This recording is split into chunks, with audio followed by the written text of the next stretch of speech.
Sud Radio, on parle auto et de sécurité. Avec Sécuritest, prenez rendez-vous en ligne pour votre contrôle technique dans un de nos 1000 centres sur securitest.fr. Alors, on va effectivement faire des tout petits réglages parce qu'il y a beaucoup de monde déjà sur ce salon Équipe Auto. On accueille le président de Équipe Auto SAS, Claude Cham, et madame la directrice du salon, Aurélie Jouve. Bonjour tous les deux. Bonjour Aurélie, bonjour Claude. Bonjour. Bon, grand succès ce salon Équipe Auto de 2025. Qui déjà fête pour ses les 50 ans. quand même. Vous les faites pas, hein, franchement. Surtout Aurélie, Jean-Luc, surtout Aurélie, elle les a pas encore. Ça rajeunit, il paraît, de plus près du micro, Aurélie. Alors, vous m'entendez ? oui, Ouais. très très bien. Aurélie, un bilan. On est samedi matin, le salon va fermer ses portes ce soir. Premier bilan. Premier bilan à chaud plutôt positif. 4 jours de salon, donc on attend toujours le dernier jour, la dernière heure avant de donner quelques chiffres. En tout cas, pour le moment, le plus important pour nous, c'est que bien évidemment, on fait le tour des stands, on fait le tour de nos clients, on fait le tour des allées. Elles ont été remplies du mardi au vendredi. Elles sont en train de se remplir ce matin. Et surtout, ce qui compte, c'est la quantité, mais aussi la qualité. Et la qualité est là. Tous nos clients nous le disent. Ils ont fait des affaires. Certains m'ont même dit, au bout de 2 jours, on avait rentabilisé le stand et même plus. Donc c'est ce qui est le plus important pour nous. Ce sont des décideurs, des acheteurs. Les gens sont venus pour faire du business, du commerce. Et tout ça dans un contexte très convivial. On l'a vu, tout est très festif, les stands sont magnifiques. Il y a un niveau d'investissement de la part de nos clients, de nos exposants cette année qui est assez incroyable. C'est très valorisant pour la filière, très valorisant pour les réparateurs, les distributeurs qui arrivent. Donc voilà, un bilan plutôt positif. C'est un peu paradoxal parce que c'est un beau salon, les gens se disent satisfaits alors qu'on est en train de nous expliquer que l'industrie automobile européenne n'est pas moribonde mais va mal. Alors, dans la filière automobile, il y a ce qu'on appelle l'amont, l'aval, la partie industrielle qui effectivement... Voilà, les constructeurs, pour ceux qui les très bien, on va en parler. Vous êtes, on va dire, il y a un décalage. Il y a quoi ? Il y a 10 ans de décalage entre... Oui, enfin non, je ne sais pas. En tout cas, quoi qu'il en soit, on aura toujours des voitures à réparer, à maintenir. Oui. On a un parc roulant, en tout cas en France, et si on parle de l'Europe, bien évidemment beaucoup plus, mais en France, on a plus de 40 millions de véhicules. Avec une moyenne d'âge qui est de 12-13 ans. Qui vieillit, donc ça c'est plutôt, donc, bien pour vous ça. Ouais. Qu'il faut donc réparer, il faut décarboner. Donc il y a beaucoup de choses, c'est effectivement deux filières, Alors moi j'ai quand même ce qui est intéressant, excuse-moi je te coupe la parole, c'est que j'ai vécu, tu le sais, ce salon pendant 4 jours. En dormant ici, ça se voit d'ailleurs. Ou en dormant pas beaucoup. Ce qui est intéressant aussi, c'est que c'est un salon Équipe Auto qui permet d'aller vers demain. C'est-à-dire qu'il y a toute une filière qui est dans l'innovation tout le temps. C'est sans doute une des filières professionnelles qui se remet en question le plus fortement avec la médecine et la science. Et on a eu plein de conférences, Claude Cham, sur toutes les innovations. Et demain, qu'est-ce qui va se passer ? Alors, on parle des ADAS parce que nos amis qui nous écoutent, tout ce qui arrive dans nos voitures, ça se passe aussi ici, aujourd'hui, sur Équipe Auto.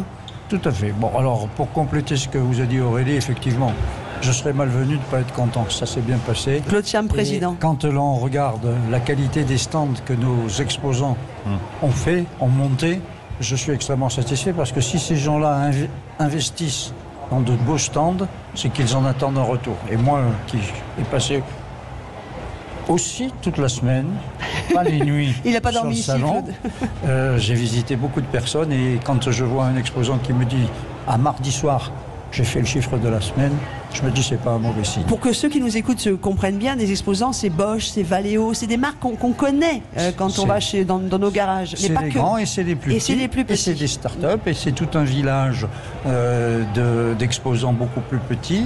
C'est aussi des carrossiers, c'est aussi des gens qui font des machines pour laver les voitures, etc. Et par rapport à la question précédente, il y a 2 grands mondes. Je voulais, j'ai une question avant. Oui. J'aime bien faire l'avocat du diable. Il y a quoi ? Il y a 20-25% au moins des exposants qui sont des Chinois. Vous n'avez pas le sentiment que vous ouvrez un petit peu la porte Non, j'ai aucun sentiment de gêne et je pense que je respecte avec mes équipes le marché. Aujourd'hui, le premier marché du monde dans l'automobile, c'est le marché chinois. Il représente le marché américain et le marché européen réunis. Comment un industriel, comment un homme d'affaires peut aujourd'hui ne pas respecter ce marché-là ? Donc les Chinois sont là, ils ont des choses à présenter. nous avons des choses à leur vendre, eh bien, ils exposent sur le salon. Ce qui nous appartient, c'est de faire en sorte que l'offre chinoise ne soit pas privilégiée par rapport à une autre offre. Et nous nous sommes attachés à ce que ça soit ainsi. Bon, donc on va pouvoir, c'est une belle transition pour le rapport du Sénat qui a été publié cette semaine, qui dit, voilà, il faut des mesures. Ils ont proposé donc un ensemble de 18 mesures pour essayer de redresser la barre. Alors déjà les chiffres, hein, là je prends les chiffres de la FIEV, que vous connaissez bien, Claude, qui nous dit, voilà, la production... La FIEV, c'est la Fédération des industries et des équipements des véhicules, voilà. C'est la Fédération des équipementiers automobiles pour ceux qui nous écoutent. Bref. Bon, la production nationale de véhicules légers a chuté de 1,5 million en 2023 à 1,36 million. C'est catastrophique. Je me souviens quand moi j'ai démarré ce métier, on disait finalement l'automobile c'est ce qui permet d'avoir une balance commerciale positive en France. C'était 1 million d'emplois à l'époque. Aujourd'hui, c'est quoi, 350 000. On a perdu beaucoup d'emplois dans la filière. Il faut sauver le soldat Ryan. En gros, c'est ce que disent les sénateurs. Bon, ils enfoncent quelques portes ouvertes, hein. Mais il y a des mesures qui sont assez intéressantes. Bon, la première, c'est vrai que là, pour le coup, tout le monde en parle. Repousser l'échéance de 2035. Je crois que vous êtes à l'origine aussi un petit peu de cette idée. Le tout électrique 2035, très honnêtement, alors moi je défends l'électrique depuis très longtemps, mais la monoculture, c'est pas une bonne idée, on est d'accord? On est tout à fait d'accord. Et pour revenir sur cette histoire de la filière automobile, écoutez, j'ai été nommé président de la FIEV en 2009. Ça fait depuis 2009.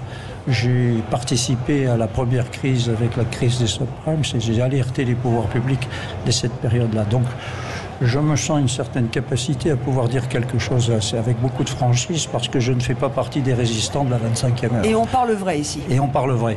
Donc, ça fait plus de 10 ans que j'alerte pour dire si nous ne prenons pas des mesures sur la compétitivité de notre pays et sur la compétitivité de notre industrie, vous l'avez dit en entrée, on a un risque effectivement de disparition, ce qui serait catastrophique pour notre pays.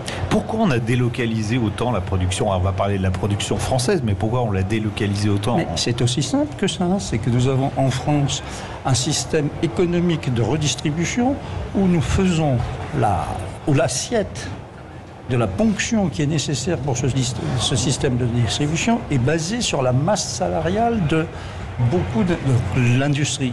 Automobile représente une très grosse masse salariale. Donc, quand on ponctionne l'argent par l'impôt sur cette masse salariale avant que nous ayons créé la valeur, eh bien, on met un handicap de compétitivité par rapport à des pays qui, eux, ne font pas ça.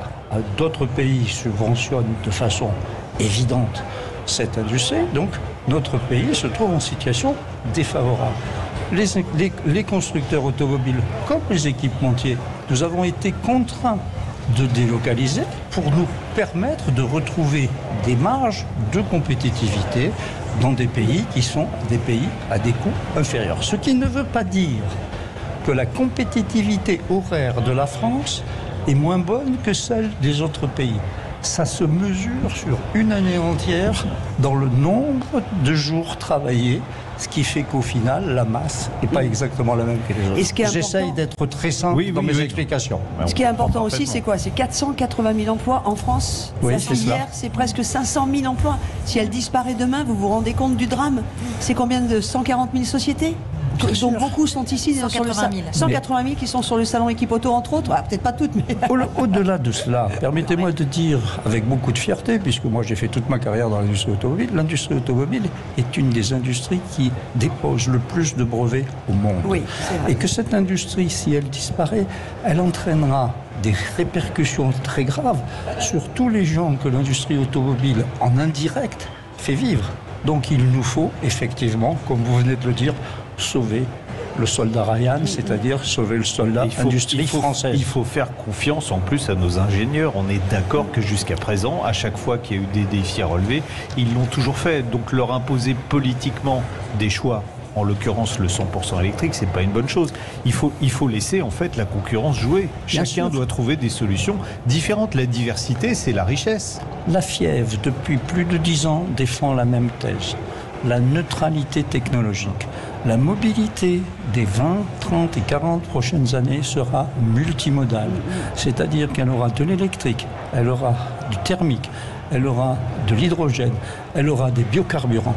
Imposer une monotechnologie dès le début, ça a été un saut dans l'inconnu qu'aucun des autres pays au monde, à part l'Europe, n'a fait, si vous le regardez bien. Moi, je voudrais aussi revenir évidemment sur ce salon Equipoto par rapport à ce sujet qui est important et d'importance puisqu'il y a eu de nombreuses conférences.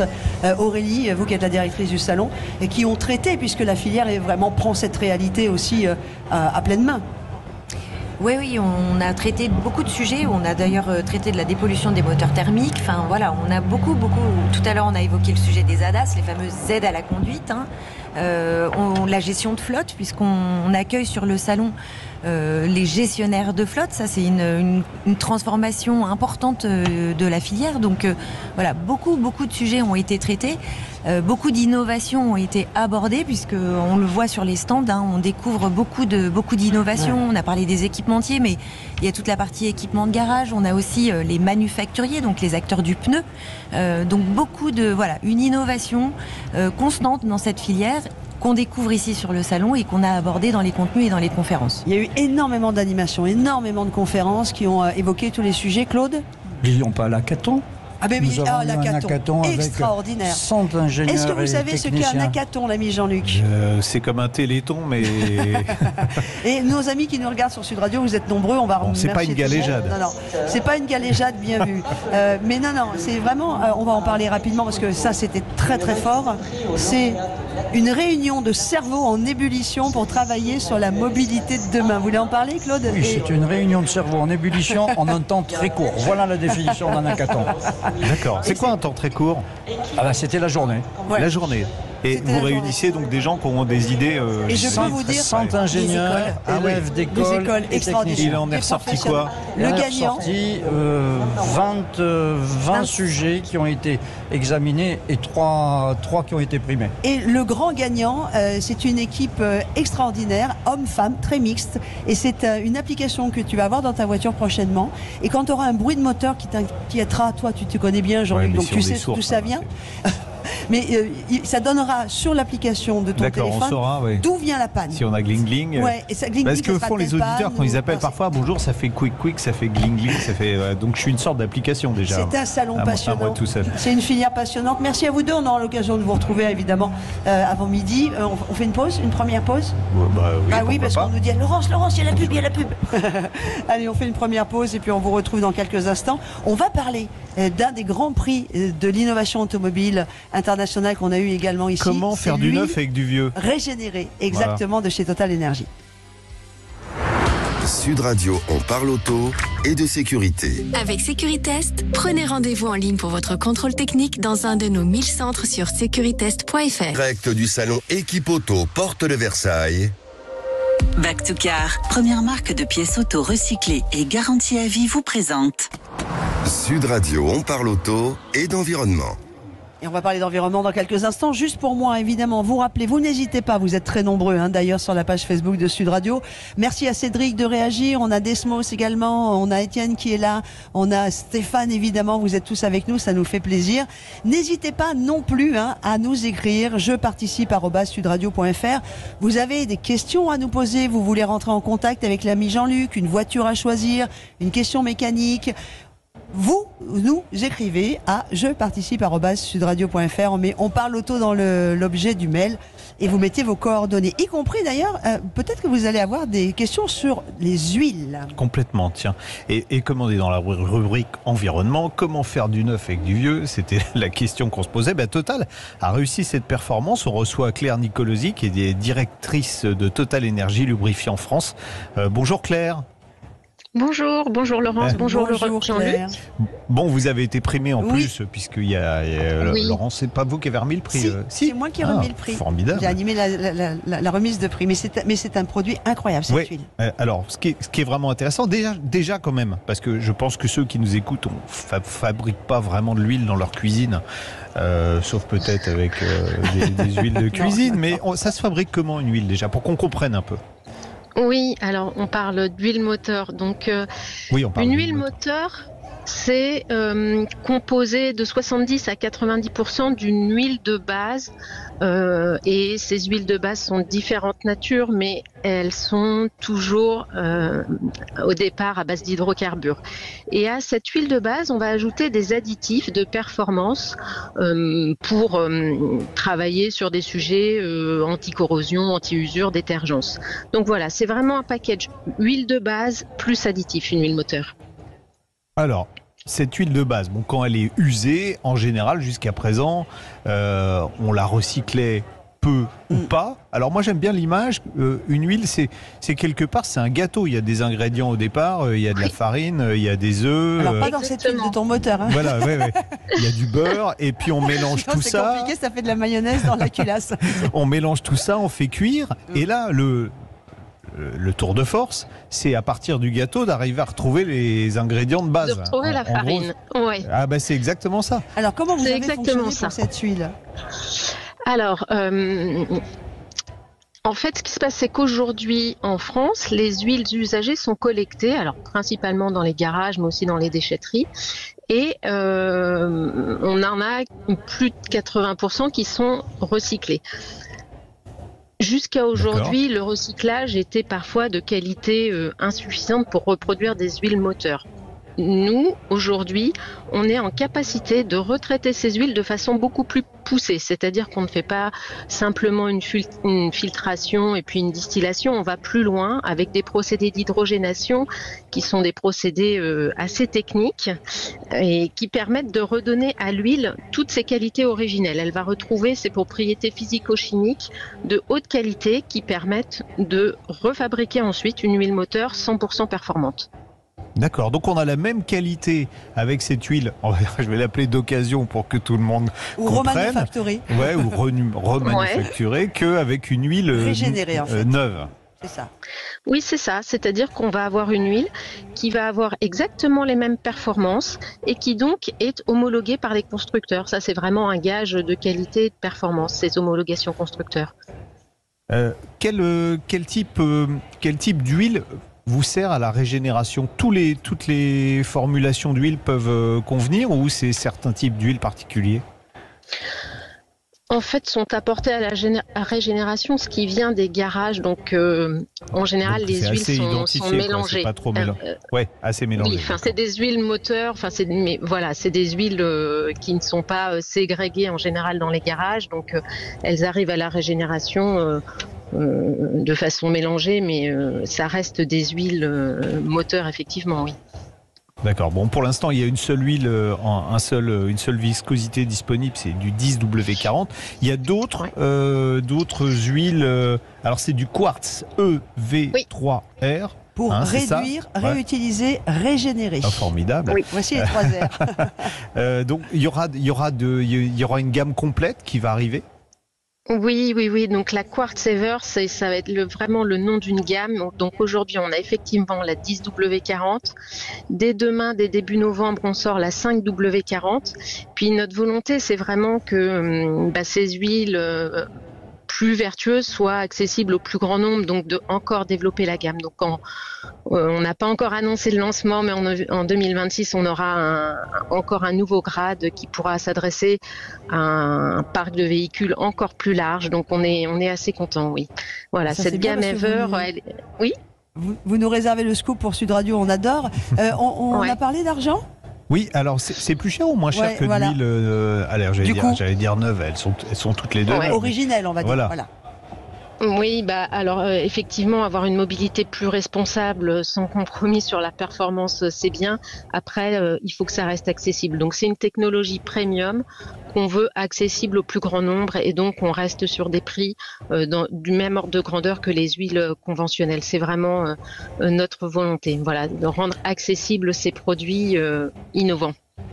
Donc on perd pas en performance, on gagne un peu, on paye le même prix et on fait un geste pour l'environnement. On a tout intérêt en fait à choisir ce type d'huile. Ouais. Pour quel véhicule d'ailleurs pour le moment ? Alors sur la 10W40, si on veut schématiser, c'est des véhicules essence et diesel qui seraient datés des années 90 à 2010, mais Surtout, ce qui est important quand on choisit une 1000 moteurs, c'est de suivre les recommandations du constructeur. Ça, c'est vraiment très important. Et comme ça peut évoluer dans le temps, je pense que c'est pas mal d'aller voir sur certains sites comme services.totalenergy.fr. En fonction du modèle de votre véhicule, on va vous dire quelle huile vous pouvez utiliser. Voilà. Et sinon, si vous allez chez des professionnels, eux, ils sauront. Ouais. Et puis elle est déjà homologuée par Stellantis, Renault et Volkswagen, donc ça fait quand même 3 petits constructeurs. On est bien. Présenter pas mal de véhicules. Claire Nicolosi, vous qui êtes directrice de Total Énergie Lubrifiant, voilà, vous nous prouvez une fois de plus, même si Jean-Luc et moi-même nous le savons, que la filière professionnelle comme ça, de l'aftermarket, de l'après-vente automobile, innove tout le temps. Il faut faire confiance aux ingénieurs, c'est ce que je dis depuis le début. Et puis, tu sais, on a l'impression... Nos ingénieurs en France en plus. En plus. Voilà. Et on dit toujours. On est une émission cocorico aujourd'hui. On dit qu'on a un univers qui pollue, pas du tout, parce que c'est un des univers qui travaille le plus sur tout ce qui est pièces issues de l'économie circulaire, tout ce qui est remanufacturing. Et bravo, vous en faites partie chez Total Énergie Lubrifiant, entre autres. Hein. Merci beaucoup, Claire Nicolosi. Merci à vous. Merci. Et la Quartz EV3R, elle arrive quand sur le marché? Ça y est, elle est là. Commercialisée. Quartz EV3R, lui, moteur haute performance intégrant 100% d'huile végétale régénérée. Vous n'hésitez pas. Végétal, non. Végétal, non, parce que vous savez pourquoi? Parce que je voulais dire que cette huile, va sauver aussi, puisqu'elle est écologique, donc pour les végétaux, elle est bonne aussi. Comme par exemple, si vous avez de jolies fleurs infundibuliformes dans votre jardin, avec cette jolie forme, eh bien, elles seront elles aussi toutes belles. Allez, à suivre. Ben tiens, elle n'est pas infundibuliforme, cette voiture, mais ce sera l'essai de la semaine avec la R5. Sud Radio, on parle auto et d'environnement. Présenté par Back to Car, première marque de pièces auto recyclées et garantie à vie. Sud Radio, que du salon Équipe Auto Porte de Versailles. Sud Radio, on parle auto et on prend le volant. Et on va prendre le volant avec l'ami Jean-Luc. Je vous rappelle que vous retrouverez l'essentiel de cette vidéo qu'il a tournée du test sur la page YouTube de Sud Radio et en extrait actuellement dès maintenant sur la page Facebook. Exactement. Et on essaye la voiture de l'année, la Renault 5 E-Tech, donc la Renault 5 électrique. Vous venez de dire ça y est, on l'a perdu totalement. Il a Alzheimer, il a déjà essayé la R5. Oui, mais souvenez-vous, la promesse lors du lancement de la R5 électrique, elle devait être proposée à un tarif démarrant sous les 25 000 euros. Or, on était loin de cette promesse. Hein. La première version, qui était dotée d'un moteur de 150 chevaux et d'une batterie de 52 kWh, avait des tarifs qui étaient proches de 35 000 euros. Donc on était loin des 25. Ah oui. Bon, aujourd'hui, le mal est réparé, entre guillemets, avec cette version de base qui est baptisée 5 et qui coûte 24 990 euros. Bon, extérieurement, difficile d'imaginer qu'il s'agit d'une R5 au rabais. La ligne est parfaitement similaire et c'est tant mieux car le dessin de cette R5, il plaît beaucoup. On a même conservé des jantes de 18 pouces, mais celles-ci sont en tôle et chaussées dans Joliver qui rappelle les modèles emblématiques du passé. C'est plutôt joli. Malgré la batterie qui est plus petite, la taille du coffre reste identique. 326 décimètres cubes, ce qui est bon pour une voiture qui ne mesure que 3,92 m de long. On va le répéter. L'espace aux places arrière ne change pas non plus. C'est correct, mais sans plus. Les économies se sentent à peine dans l'habitacle. Certes, le tissu qui habille la planche de bord a disparu, mais la présentation est la même et le rendu, perso, je trouve, est plus qualitatif. On a toujours d'ailleurs ce ciel de toit là, qui permet d'atténuer les bruits à l'intérieur de la voiture.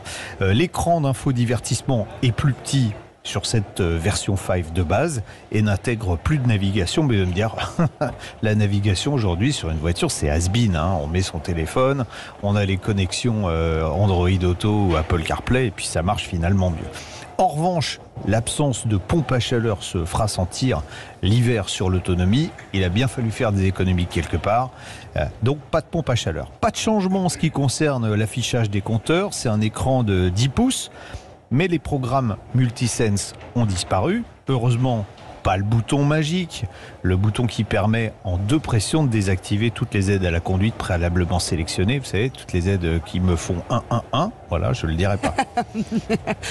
C'est marrant, je parle de Jean-Luc maintenant. Finalement, ce qui change le plus sur cette R5, c'est la motorisation. Le moteur, toujours synchrone bobiné, a été dégonflé à 95 chevaux, puis la batterie, toujours une chimie nickel, manganèse, cobalt, passe de 52 à 40 kWh. Très honnêtement, à la conduite, la différence entre la version 120 chevaux et la version 95 chevaux est quasiment imperceptible. Ça se voit parce que le mec qui conduit a le sourire, donc on se doute qu'il prend du plaisir au volant. La raison, c'est le couple qui demeure important. Il affiche 215 Nm sur cette 5. Côté châssis, pas de surprise non plus. Les épures de suspension sont les mêmes et la voiture se montre à la fois confortable et vive. Elle fait 1350 kg seulement. Elle avale les ralentisseurs sans problème, vous l'avez vu, et dans les virages procure un vrai plaisir de conduite. On peut tout juste lui reprocher un freinage qui est un peu trop mordant et délicat à doser, et puis un système de récupération d'énergie qui n'intègre encore pas la conduite à une seule pédale, mais ça va sans doute arriver. Qu'importe. En ville, on loue sa direction légère, son diamètre de braquage réduit, et puis ses bonnes accélérations. On passe de 0 à 100 en 12 secondes, donc au feu rouge, vous arriverez quand même à surprendre les propriétaires de Porsche s'ils sont à côté de vous. Sur autoroute, elle s'en tire pas trop mal. Alors pourquoi je dis pas trop mal ? Alors d'abord, sa vitesse maxi est limitée à 130 km/h. Vous allez me dire ça sert à rien, les autoroutes sont limitées à 130. Bon voilà, mais on y est facilement. En revanche, il ne faut pas aller très loin. À 130 km/h, l'autonomie est de 150 km. Ça fait pas beaucoup, vous allez me dire.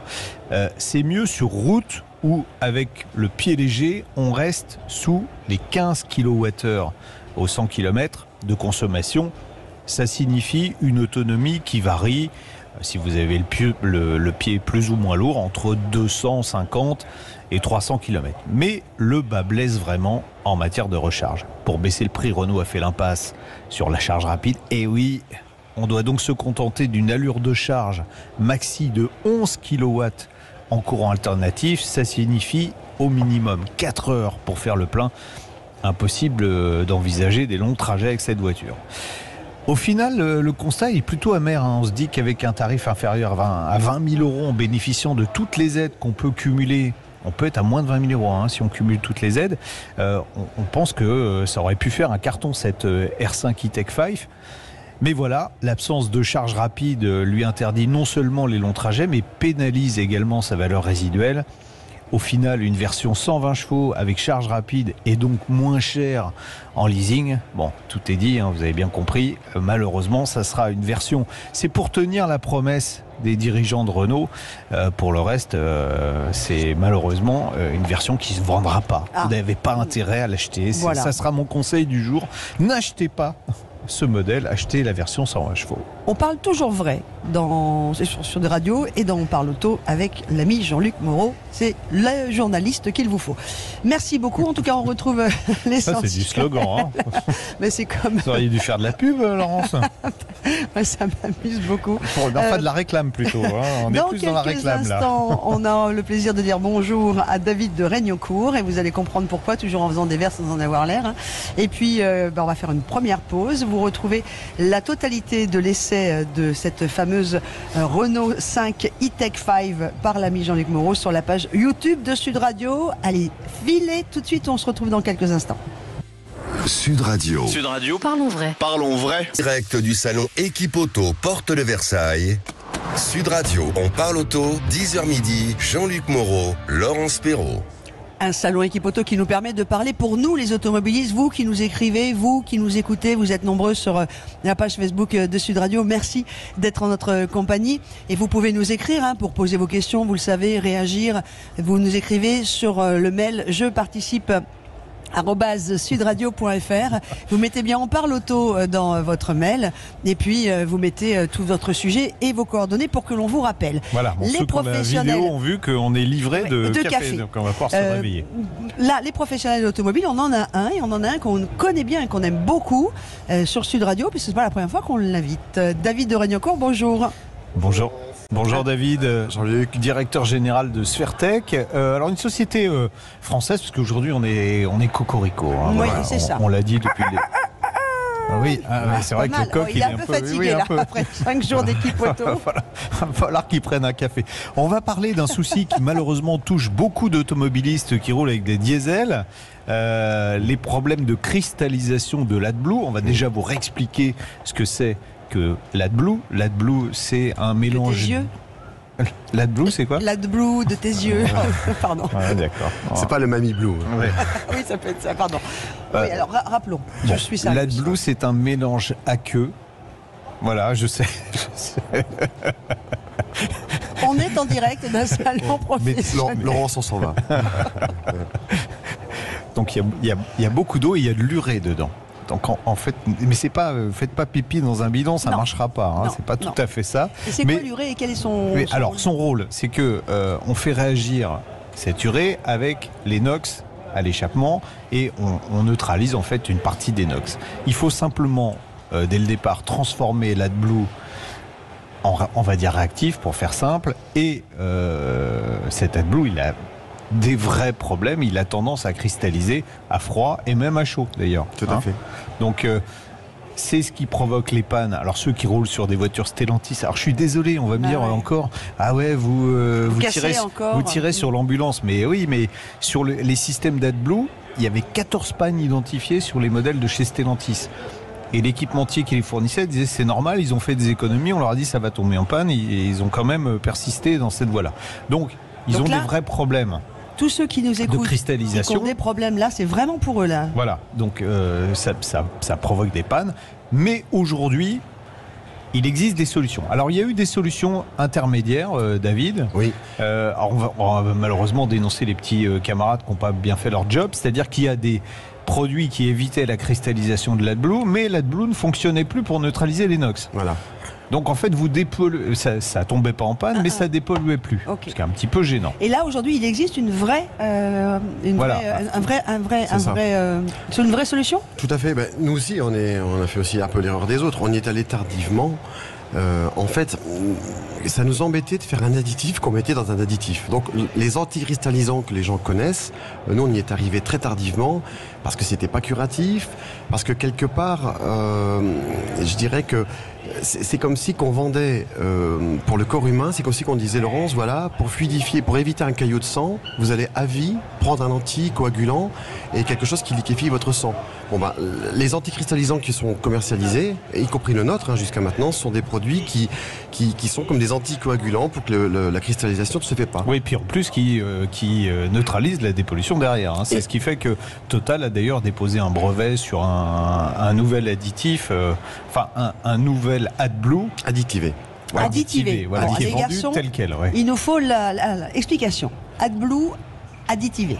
C'est un AdBlue que Total a formulé, qui respecte la norme, il y a une norme ISO, la 22241, quelque chose comme ça, et qui fait que leur AdBlue ne cristallise pas. Voilà. Mais reste un AdBlue, c'est-à-dire qu'il permet vraiment de neutraliser les NOx. Alors que les autres additifs, si vous avez bien compris Laurence, j'ai mon AdBlue, alors d'un côté il y avait le Total qui marche très bien, qui cristallise pas, de l'autre il y avait l'AdBlue normal dans lequel je rajoutais de l'additif et ça cristallisait pas mais ça marchait pas. D'accord. Donc c'est une catastrophe. Donc voilà. Nous on a travaillé sur un produit qui décristallise. Donc l'idée c'est de liquéfier, c'est de désolubiliser les cristaux qui se sont formés de façon à pouvoir ne plus être embêté avec ce type de soucis sans toucher aux qualités de l'AdBlue, sans détériorer la qualité de l'AdBlue. C'est préventif et curatif, c'est surtout ça qui est intéressant. Peu le moins. Et voilà. Michael, qui est notre responsable technique, est très intéressé. Je pense qu'il met de l'AdBlue dans sa voiture parce qu'il vous écoute avec une concentration. Il dit oui. Alors ça n'existait pas parce qu'il y a plein de gens des marabouts qui proposent de décristalliser. Ça marchait pas ce qu'il y avait jusqu'à présent. Non, rien n'existait. Et c'est pour ça nous d'ailleurs qu'on y est allé fébrilement avec des anticristallisants comme tout le monde, parce qu'en réalité on avait toujours peur qu'un usager mette un produit anticristallisant et puis le mal étant fait, une semaine après ça se bloque et ils vont dire voilà le produit marche pas. Donc non. Mais, si mon système m'annonce que je suis en panne, en mettant le produit, je résous la panne ou c'est trop tard? Tant qu'il y a un filet d'AdBlue qui passe dans l'injecteur, tant que le produit peut être en contact avec les cristaux, ça marche. Et il faut en mettre tout le temps parce qu'en fait, c'est comme une éponge. Une éponge, elle a une capacité d'absorption d'eau qui est limitée. Et donc elle peut absorber. Là, le produit, il faut en mettre tout le temps. On ne sait jamais de où on part. Donc en fait, il y a des fois, il y a 1 centimètre de cristaux. Il faut voir, c'est costaud. Oui, quand on voit, ça forme comme du sel qui cristallise, quoi. Si je comprends bien, j'ai un véhicule qui a de l'AdBlue et j'ai ces problèmes de cristallisation. Ça m'a gavé parce qu'on a eu beaucoup de gens qui nous ont appelés ou qui nous ont écrit à jeparticipe@sudradio.fr pour nous poser leurs questions. Ce produit, je l'ai dans ma voiture et maintenant j'en mets. Tranquille. Et c'est fini. C'est fini. C'est fini. Vous n'aurez plus de problème de cristallisation. Alors oui. Alors. Et j'en mets quand ? Mais c'est ça, c'était la question. Est-ce qu'il faut en mettre tout le temps ? Est-ce qu'il faut en mettre à intervalles réguliers ? Non, il faut c'est triste, je dis pas ça pour faire du commerce, mais il faut en mettre tout le temps. On renverse de l'AdBlue sur une table, sur un morceau, ça cristallise, tout devient blanc tout de suite, c'est une catastrophe. Il faut en mettre tout le temps. L'AdBlue doit être en permanence additivé, d'où je fais la pub pour Total, Total l'ont conçu comme ça. D'accord. Donc il faut en mettre tout le temps. Donc c'est l'additif pour additif est indispensable. C'est là qu'on voit toute la pertinence, la finesse de la dépollution du diesel, qui est vraiment très compliqué. Ça coûte combien ? Ça coûte 30 € la dose. Et on fait traite combien de 100 litres. 100 litres. Donc, quand même, c'est pas donné, quoi. Non. Avec un réservoir d'AdBlue, il fait quoi ? 5 litres, 6 litres. Donc on en a quand même pardon. Non, j'étais sur les litres de carburant. Donc, voilà. Effectivement, si on traite 30 litres d'AdBlue, on fait quelques dizaines de milliers de kilomètres. Voilà, 100 litres d'AdBlue. 100 litres d'AdBlue, quelques dizaines de milliers de kilomètres. Et surtout, il ne cristallise pas, donc, parce que j'imagine que quand l'AdBlue cristallisait, ça avait des conséquences. Il faut changer souvent les injecteurs, la pompe, etc. C'est des réparations à plus de 1000 €. Question de Stéphane sur la page Facebook de Sud Radio. Pourquoi ce n'est pas directement dans l'AdBlue de base ? C'est ce qu'on vient de dire. Total l'a fait. Ça y est. Total l'a fait. Et donc il faut avoir ça, quoi. Mais ils ont des brevets, c'est un peu incontournable, donc ils ont un coup d'avance sur ça, et pour le reste. Mais il n'est pas décristallisant leur AdBlue. Non, parce que le leur il cristallise pas, mais c'est vrai que si on met du Total après avoir mis autre chose, il va pas décristalliser les dégâts d'avant, quoi. Il faudra détartrer, façon de parler, quoi. Presque faire une vidange totale du. Disons qu'il faut décristalliser, donc il faut mettre un produit qui va dissoudre tous ces cristaux pour les rendre à nouveau. Alors qu'est-ce qu'on pourrait conseiller à tous les gens qui roulent avec des diesels qui ont un système AdBlue ? C'est d'acheter le flacon, même si pour l'instant il n'y a pas de prémisse de panne, c'est de traiter avant que ça arrive. Oui, voilà, c'est un bidon avec un doseur, donc on met quelques millilitres par plein d'AdBlue, mais voilà, il faut le traiter le plus. Quand est-ce que vous faites le même produit pour les infarctus, qui vont permettre de nettoyer les artères ? Donc après on parle auto, on parle tout bib sur Sud Radio. Voilà. Merci beaucoup, monsieur David. On a fait le tour de l'AdBlue ? Oui, je crois qu'on a fait le tour. Pas mal, on a dit, on le trouve dans tous les bons commerces. Oui, voilà, toutes les grandes chaînes nationales sont en train de s'approvisionner parce qu'il y a énormément de soucis avec ce problème. Oui. L'AdBlue, c'est clair. En tout cas, je voulais dire juste une chose. Je remercie tous les auditeurs qui sont passés sur notre stand, les auditeurs Sud Radio qui sont venus me saluer. Oui. Donc voilà, on les aime beaucoup. Sur Equipoto, puisque vous avez votre stand sur ce grand salon des professionnels de l'automobile. C'est ça. Voilà. Et on sait que David fait du bien à nos autos. Exactement, c'est comme ça qu'on s'est connus en fait. Et au avec les autos. Merci beaucoup David, on vous laisse finir cette belle dernière journée sur le salon Equipoto. Et nous, là tout de suite, on a une question qui nous est arrivée par mail. jeparticipe@sudradio.fr. Je vous la pose en direct. Sud Radio, on parle auto. Sébastien nous a écrit donc, et n'hésitez pas, faites comme Sébastien, vous avez une question quelle qu'elle soit, jeparticipe@sudradio.fr, vous mettez on parle auto dans votre mail et vous m'expliquez exactement la question en mettant bien évidemment toutes vos coordonnées. Sébastien nous écrit la chose suivante. L'ami Jean-Luc. J'envisage de remplacer ma Clio DCI de 2008, elle est en critère 3, par une Toyota Yaris hybride de 2012 qui, elle, a 58 000 km. Pouvez-vous m'indiquer quels sont les frais à prévoir sur la voiture, tout ce qui va être embrayage, distribution, problématiques à venir? Je vais prendre une boule de cristal pour dire...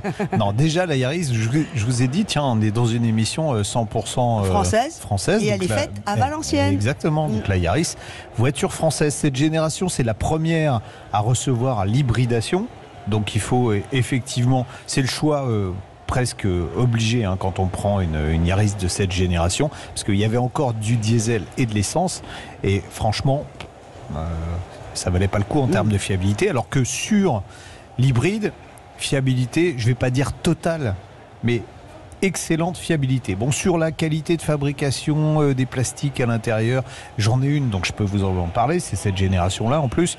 C'est pas extraordinaire, mais ça vieillit plutôt bien. Je déconseille l'achat de la voiture avec les jantes 16 pouces parce qu'elle ne braque plus. En revanche, qu'est-ce qu'il a comme frais à prévoir sur la voiture ?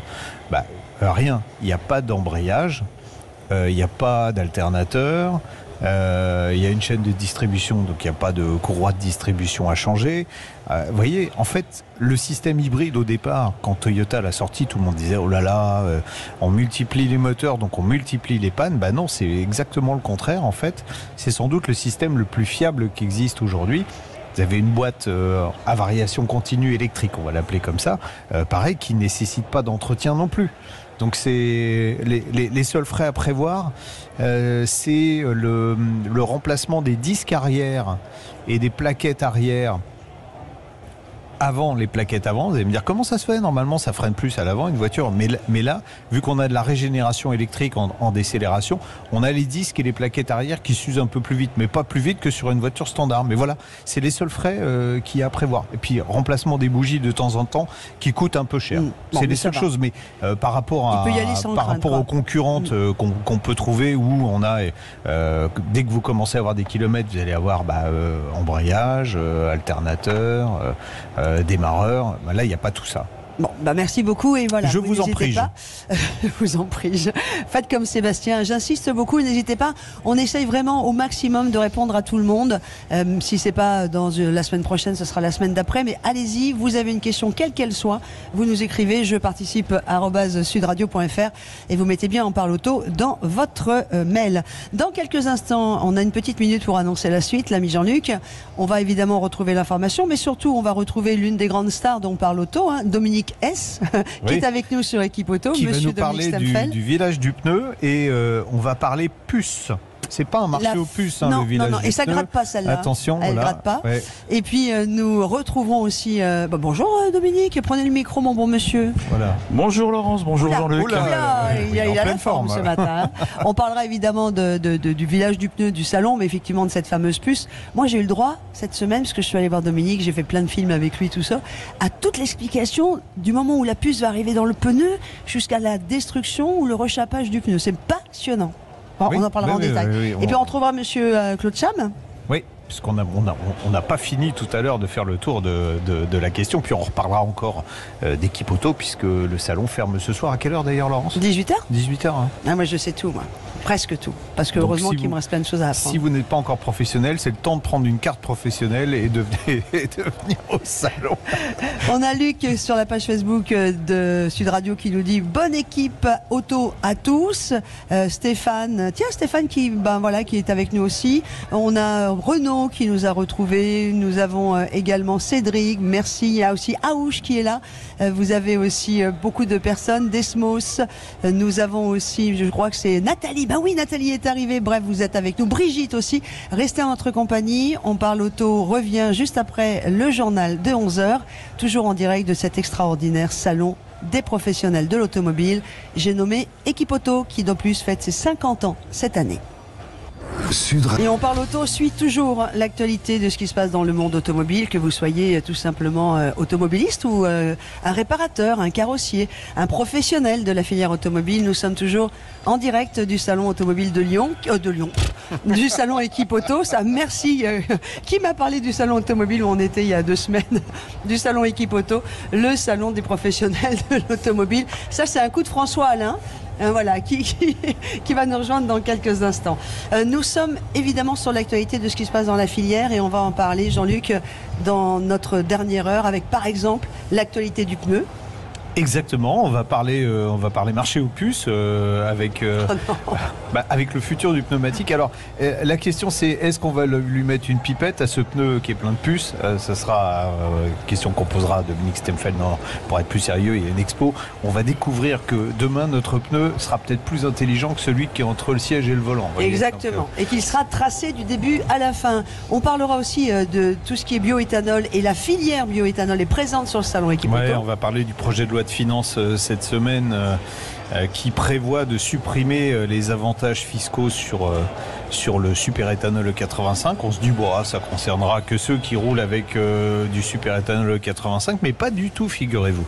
Ça risque de concerner tout le monde. Est-ce que un amendement va faire sauter cet article de la loi de finances? Eh bien, vous le saurez tout à l'heure en restant avec nous. Peut-être qu'on a une bonne nouvelle à vous annoncer. Moi, oui, quand tu dis ça, tu fais un peu les Pères Noël. Je sais déjà que le cadeau va arriver.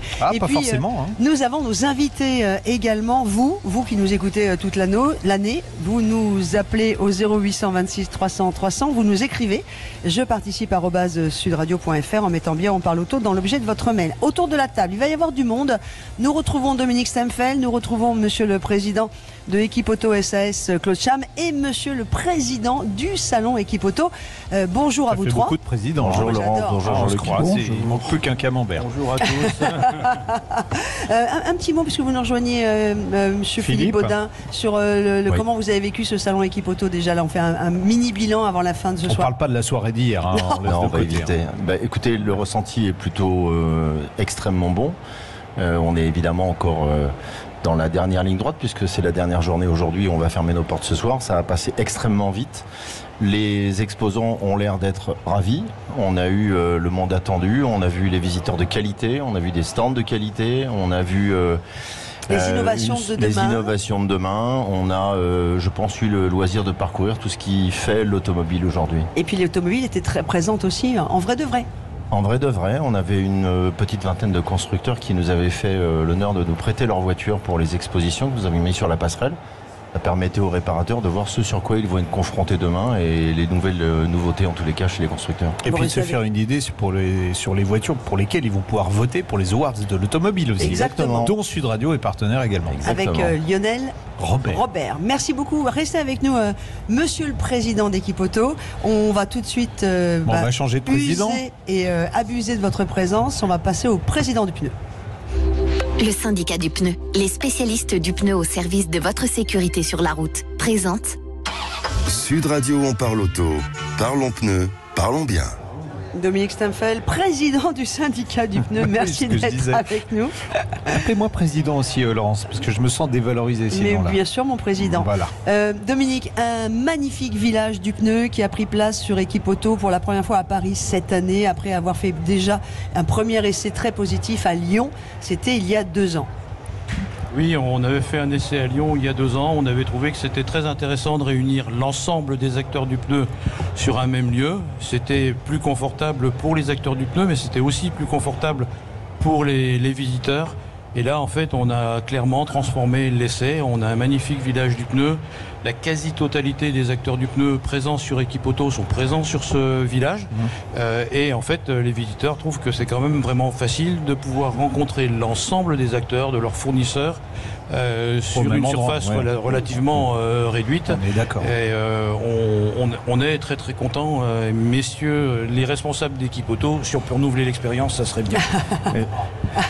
On le fera avec grand plaisir. Ouais. Il y a 2 ans, Dominique, on a été un peu tourné vers le passé, parce qu'il y avait une exposition qui remontait aux origines du pneu. Cette année, c'est carrément l'inverse. On se penche vers l'avenir, même si c'est un avenir proche, parce que on y parle des puces RFID. Alors ceux qui ont la vidéo vont pouvoir, s'ils ont des bons yeux, parce que c'est vraiment pas gros, voir ce que c'est qu'une puce RFID. C'est un petit dispositif électronique qui va être inséré dans les pneus. À partir de quand ça va arriver? Après, on va expliquer comment ça marche. Alors c'est déjà arrivé. En compétition, il y a déjà des puces dans les pneus depuis très très longtemps. En ce qui concerne le grand public, depuis 5 ou 6 ans, certains constructeurs automobiles comme Volvo, Polestar exigent d'avoir ce type de dispositif, mais il va y avoir une obligation réglementaire qui va concerner l'ensemble de l'Europe et qui va rendre obligatoire la puce RFID dans les pneus à partir de 2029. D'accord, alors c'est inséré au moment de la fabrication du pneumatique, c'est vulcanisé dans le pneu. Oui. Ensuite, on encode cette puce au moment où le pneu est fini d'être fabriqué. Quelles informations elle contient, cette puce? Alors d'abord, et ça c'est le côté très intéressant, et ce qui n'est pas le cas aujourd'hui, c'est que le pneu a un numéro d'identification unique. Une plaque d'immatriculation en fait, qui va lui permettre d'être suivi depuis, comme le disait Laurence, sa fabrication jusqu'à sa destruction. Ce numéro va permettre en fait, en étant lu par une douchette ou un système électronique, va donner des informations techniques sur le pneu. En fait, ça correspond à ce qui est écrit sur le flanc. Et lire un pneu, c'est de plus en plus compliqué parce que les pneus sont de plus en plus bas, que les informations sont de plus en plus nombreuses. Et donc là, en fait, on va avoir des vraies informations faciles à lire, facilement décryptables.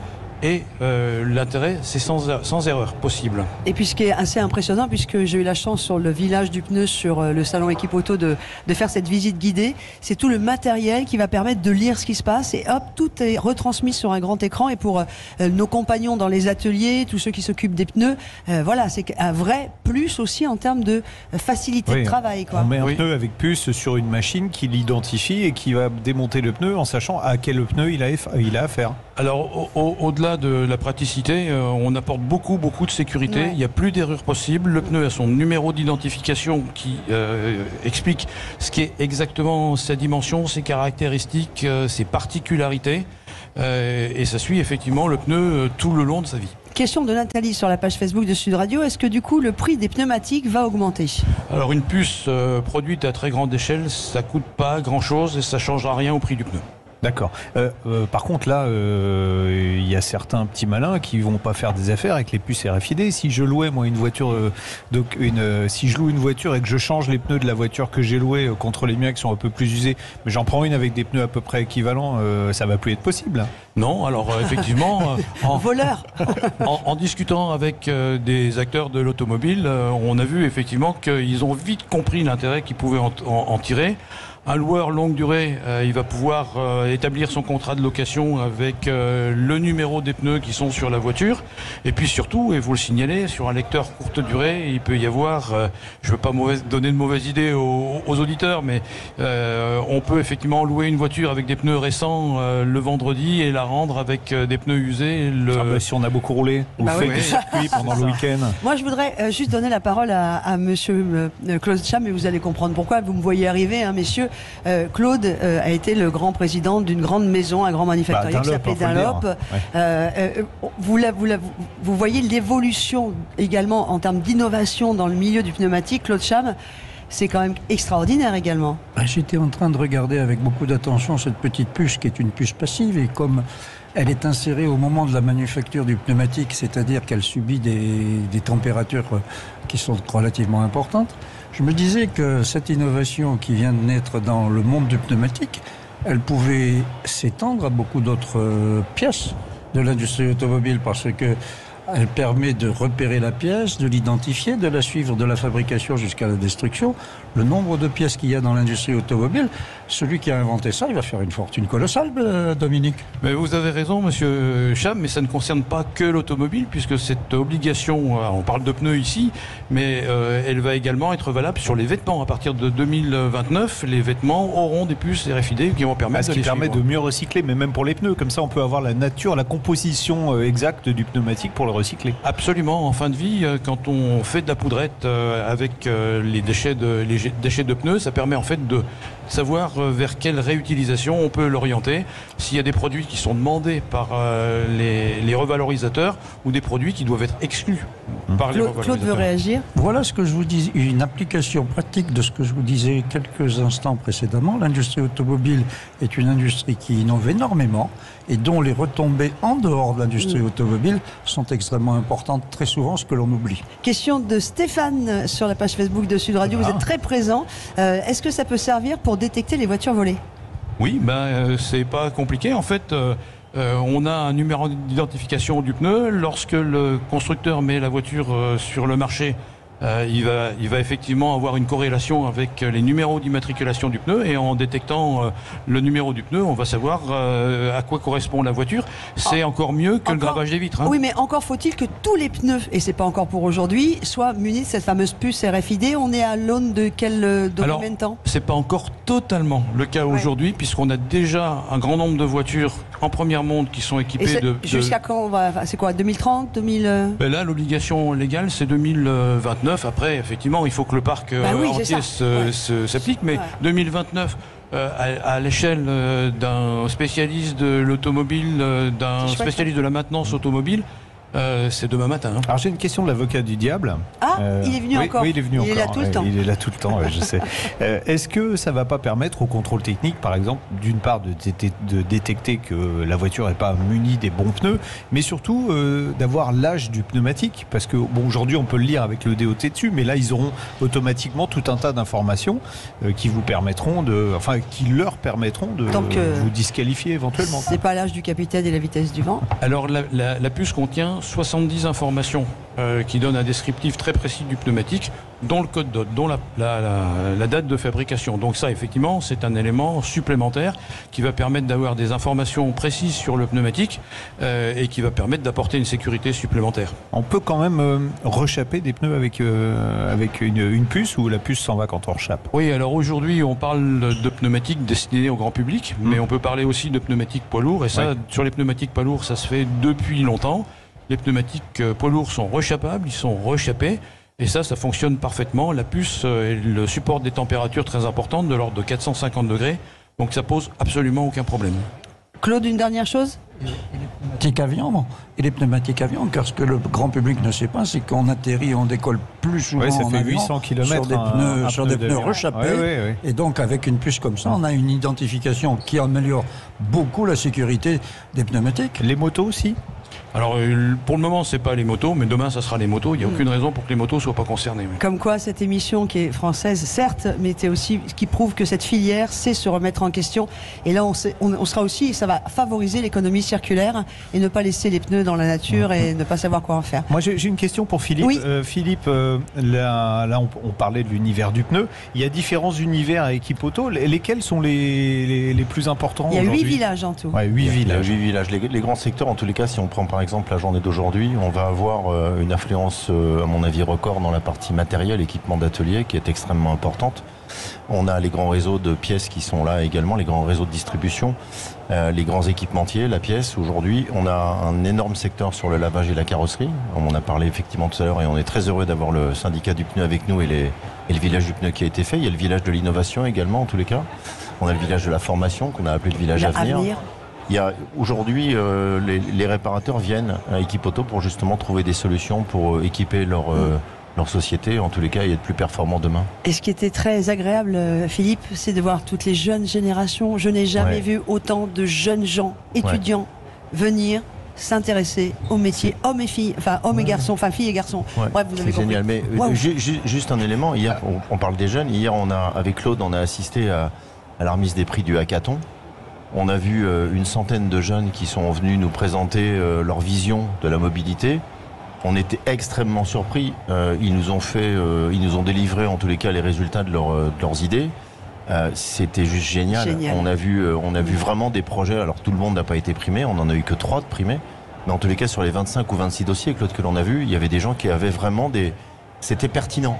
Mais c'est très pertinent. C'était extrêmement pertinent et bien fait. Donc on les a, évidemment, je rejoins ce que vous disiez tout à l'heure, Laurence, beaucoup de jeunes sur le salon et ça fait du bien. Allez, on se retrouve dans quelques instants avec votre émission On parle auto. Vous n'hésitez pas à continuer de réagir pour la page Facebook de Sud Radio et vous savez que vous pouvez nous écrire, n'hésitez pas, vous nous envoyez un mail sur toutes les questions que vous vous posez, qu'elles soient sur la voiture, qu'elles soient sur les lois, les réglementations de l'automobile, vous n'hésitez pas. Vous nous écrivez je participe @sudradio.fr. Vous mettez bien On parle auto dans l'objet de votre mail et toutes vos coordonnées pour que l'on puisse vous rappeler. À tout de suite. Sud Radio, on parle auto. Parlons pneus, parlons bien. Avec le syndicat du pneu, les spécialistes du pneu au service de votre sécurité sur la route. Sud Radio. Sud Radio. Parlons vrai. En direct du salon Equipauto, porte de Versailles.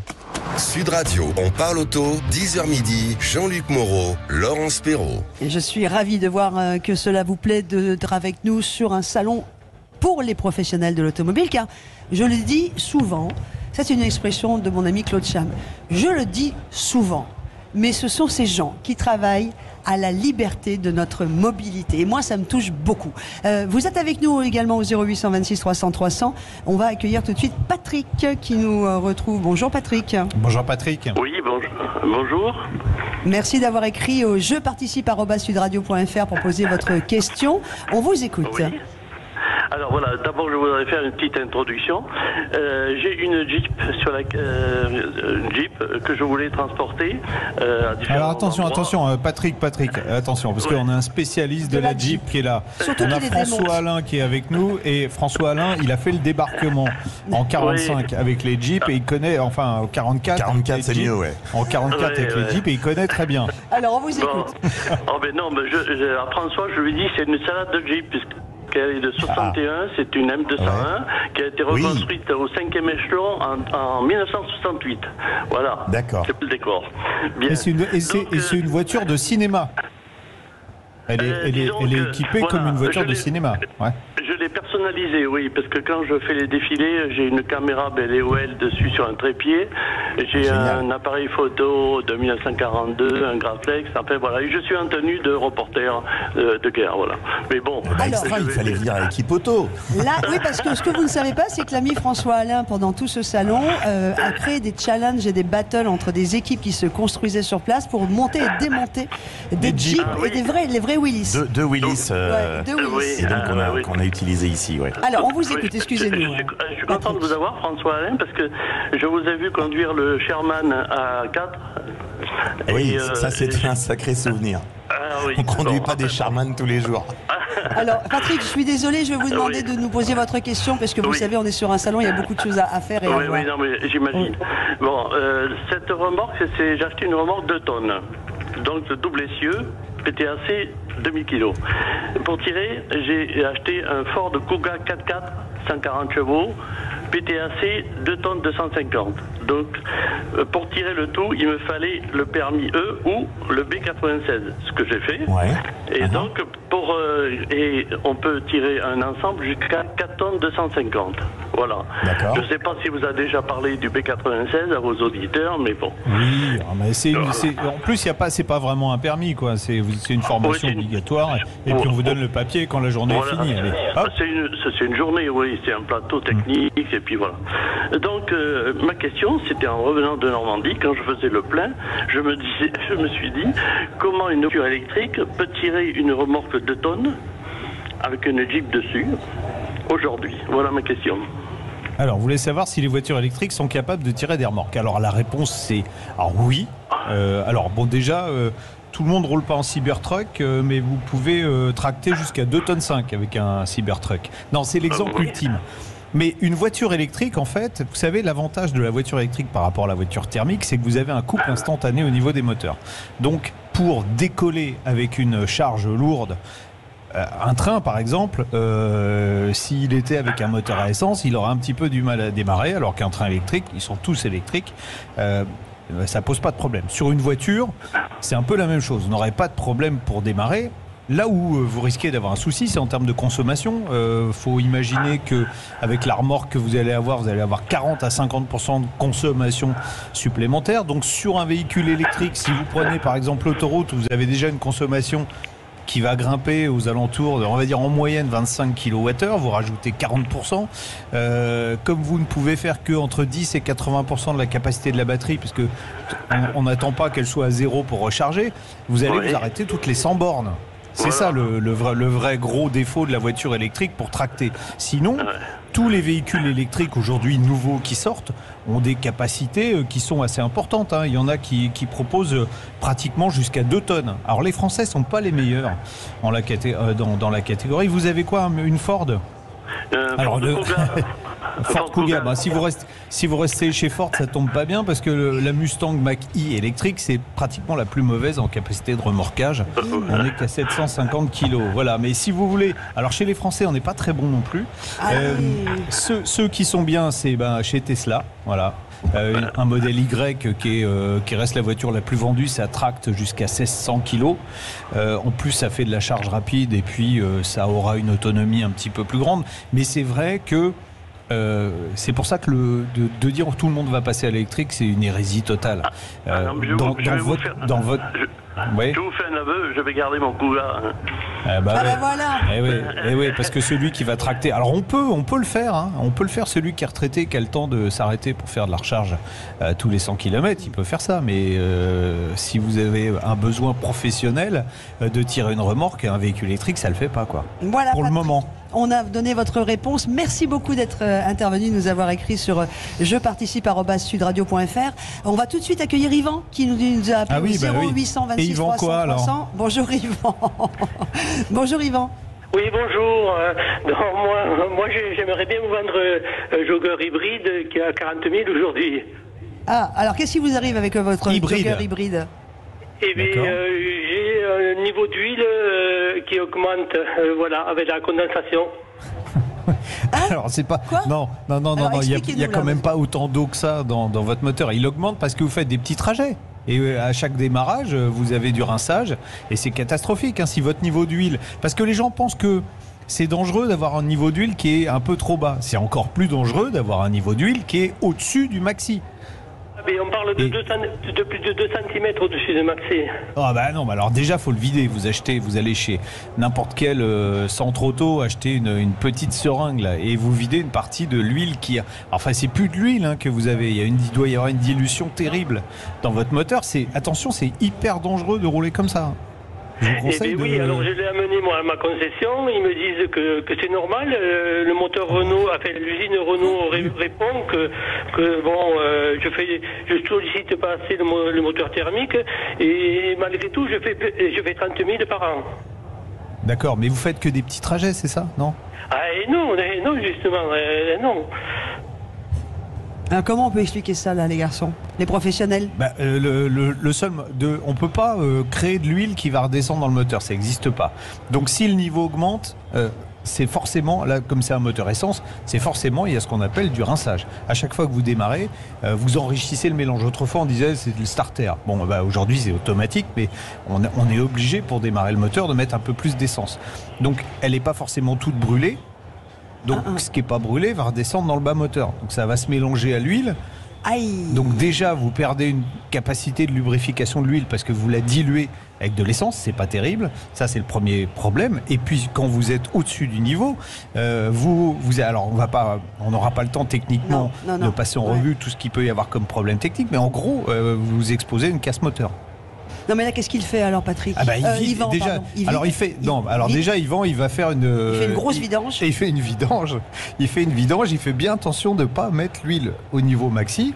Et puis il vérifie régulièrement parce que c'est un vrai souci. Mais ce qui est dingue, c'est que son garage qui lui disent que c'est normal. Oui, non, allez-y, roulez comme ça. Philippe Baudin qui était au-delà des présidents, il va dire c'est normal parce qu'il faut venir à Equipoto pour dire avec des vrais pros. Mais parce que vous êtes garagiste aussi. Oui, non, mais Philippe va dire parce qu'il a besoin de clients, donc il va dire rouler comme ça, voilà. Non, mais là, ce que disait Jean-Luc, c'est la seule solution. Aujourd'hui, il faut faire une vidange complète en changeant les filtres. Oui, en changeant les filtres. Se remettre juste au niveau et ça devrait aller. Enfin, il n'y a pas de raison. On vous laisse faire, Yvan. Allez, hop, direction le garage, vidange complète, on change les filtres et c'est reparti. Il peut même mettre de l'huile quartz EV3 de chez Total Énergie. Allez-y, on va maintenant continuer. Merci Yvan de nous avoir appelé au 0826 300 300. On fait une pause. On va parler du DS Jubilé de Platine avec notre Tintin reporter, comme l'appelle. Tintin reporter était ce matin sur place. Voilà, avec nous sur Equipoto, il s'agit de François Alain.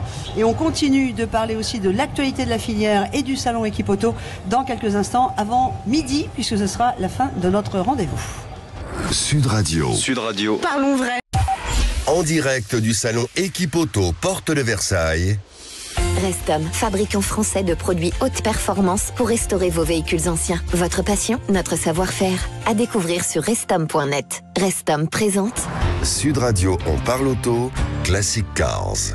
Et dans les professionnels de l'automobile, il y a évidemment les passionnés de voitures anciennes qui les réparent aussi. Ah, François Alain. Il y a le président Tintin, reporter, François Alain. Voilà, bonjour président. Bonjour chers amis, je suis allé de bon matin ce matin justement au parc André Citroën qui porte bien son nom dans le 15e arrondissement, donc à quelques encablures d'Equipoto.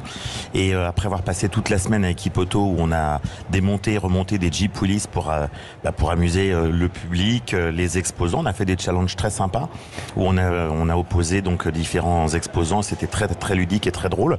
Et puis on a même fait un challenge entre agences de communication et journalistes. Et donc c'était assez drôle. Qui a gagné, juste pour savoir. Les journalistes. Voilà. D'accord. Et alors, donc du coup, en fait, le jubilé de la DS. La DS qui est sortie en il y a 1855. 70 ans, mais non, mais au mois d'octobre, on est réellement pile poil. On est dans les dates. C'était une balance. On est pile poil, exactement. Et ça tombe, et ça balançait d'ailleurs la DS, ça tombe plutôt pas mal. Et en fait, ce qui est bien, c'est que tout est dans le coin, parce que l'usine de Javel, donc c'est en fait le lieu actuel du parc André Citroën. Puisque c'est là que c'est dommage, il reste plus rien d'ailleurs. Il reste plus grand chose. On a l'impression qu'en France, le patrimoine industriel, on n'en a rien à faire. Vaste sujet. Mais en tout cas, ce qui est bien au moins, c'est que les 70 ans ont lieu au lieu même où la quasi-totalité des DS ont été construites. Elles n'ont pas toutes été construites à Javel, il y en a eu à Aulnay et ailleurs, mais le gros a été construit à Javel. Et donc aujourd'hui, et vous pouvez y aller toute l'après-midi, jusqu'à ce soir, je crois, 17h, 18h. C'est gratuit en plus. C'est gratuit. Vous pouvez venir voir, il y a plus de 220 DS de tous les pays d'Europe qui sont venus de partout. Tous les modèles, toutes les versions qui sont exposées, qui sont parfaitement rangées, évidemment en chevron, vous vous en doutez. Et bon, évidemment, le lieu est magique. Donc en plus aujourd'hui il fait beau. Donc entre équipe auto et le parc André Citroën, le 15e arrondissement est la star aujourd'hui en France. Et puis moi je pense aussi à tous nos amis garagistes, réparateurs, tout ça qui vont venir sur équipe auto. Faites un détour. Bien sûr, avant ou après. Tiens, d'ailleurs, ça sera un sacré challenge de monter, de démonter des DS, parce que pour aligner les pièces de carrosserie, bonjour. Ça va être plus compliqué que la Willis. Mais j'ai déjà des idées pour équipe auto 2027. Je vais failloter avec le président qui est assis à côté de moi. Donc on en reparlera. Attends, vous avez les deux présidents. Oui, les deux présidents, le président d'honneur et le président tout court. Donc, il court. Il court bien. Il a couru pendant tout le salon. Il a couru. La DS, c'est une voiture de président en plus. Ça tombe bien. Ça tombe bien. On peut faire deux DS présidentielles.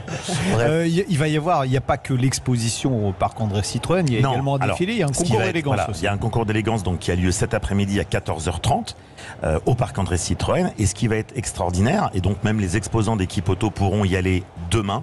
Demain, il y a le fameux défilé dans Paris. Ça va être extraordinaire. Ça démarre à partir de 9h, 9h30 et ça va durer toute la matinée. Et les organisateurs ont eu l'autorisation de traverser Paris avec donc toutes ces DS. Il y en a plus de 200. C'est énorme. Ça va être magnifique. On avait déjà fait ça pour les 50 ans il y a 20 ans. Moi, je m'en souviens, j'y étais déjà. Et c'était extraordinaire. Vous donc le départ. Tout jeune alors, il y a 20 ans. J'étais bébé, j'étais encore en couche culotte il y a quasiment 20 ans. Le départ, c'est avenue Foch, exactement comme on avait fait il y a 20 ans. Et donc vous allez voir toutes les voitures qui sont garées pendant un petit moment avenue Foch parce qu'elles vont partir au fur et à mesure. Ensuite, on descend, on passe sur les quais, on va passer dans tous les lieux magiques de Paris, l'Arc de Triomphe, la cathédrale Notre-Dame, les grands boulevards, la Madeleine, enfin bref.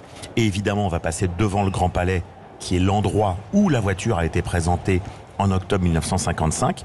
Et on réatterrit après avoir fait tous les quais. Parce que le salon était le salon de l'auto de Paris était à l'époque au Grand Palais. Absolument, c'était pas encore Porte de Versailles, c'était au Grand Palais. Et donc après on revient se garer au parc André Citroën. Donc demain vous avez, pour tous les Parisiens et tous ceux qui veulent venir à Paris voir, vous allez avoir ce défilé extraordinaire qui va prendre une grosse partie de la capitale. Ça va être formidable. À partir de quelle heure ? À partir de les premières voitures, je crois, s'élance à 9h30. D'accord, très bien. Bon, en tout cas, c'est un joli rendez-vous à ne pas louper. Alors, c'est dommage, il est que parisien. Bon, c'est les vacances scolaires, donc n'hésitez pas à monter du côté de ce qu'on appelle la capitale, même si ce n'est pas le centre de la France et que la France, ce n'est pas que Paris. Voilà. Philippe, sur équipe auto, il y a des réparateurs qui ne font que de l'ancienne. On en a, oui, il y en a. Heureusement, c'est ce que je dis, il faut le parc roulant est là, il faut l'entretenir. On a, je le rappelle, quand même un parc qui est vieillissant aujourd'hui. Et on a ces quelques années, on l'a vu s'accélérer. On est presque à 11 ans et quelques là aujourd'hui. Presque 12 même. Presque 12. Et Philippe, puisqu'on parle d'ancienne, il y a une très belle exposition d'un carrossier qu'on adore. Exactement, dans la carrosserie Lecoq, qui nous a fait l'immense plaisir de nous mettre à disposition quelques-unes de ces autos qui sont juste extraordinaires. Et elles sont volontairement positionné à l'entrée du hall 7 qui ramène vers les autres halls, puisqu'en fait on part de l'histoire du salon, donc on part aussi de l'histoire de l'automobile pour revenir jusqu'à l'intelligence artificielle qu'on retrouve dans le hall 1 notamment. Voilà, mais en tout cas, c'est vraiment des métiers exceptionnels qui font vivre le patrimoine et qui construisent l'avenir. C'était fatigant à dire ça. Allez, à suivre. On va parler de la réalité également de la filière dans quelques instants. Et puis du super éthanol pour finir notre émission. Puisqu'a priori, nous ferait augmenter ce super éthanol. Alors, on va en parler en détail avec vous. N'hésitez pas non plus, d'ailleurs, à nous rejoindre sur la page Facebook de Sud Radio. À tout de suite. Sud Radio, on parle auto, Classic Cars. En direct du salon Équipe Auto Porte de Versailles. Sud Radio, on parle auto, 10h midi, Jean-Luc Moreau, Laurence Perrault.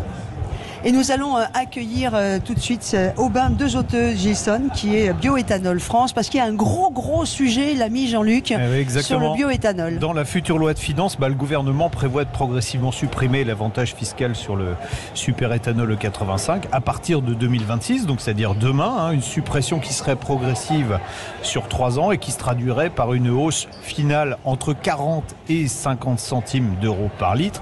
Alors déjà, vous allez me dire, ah bon, l'éthanol bénéficiait en fait d'un avantage fiscal. Aubin, c'est quoi exactement l'avantage fiscal de l'éthanol et pourquoi ? Bonjour à tous. Bonjour. Oui, bonjour Aubin. Bonjour Aubin.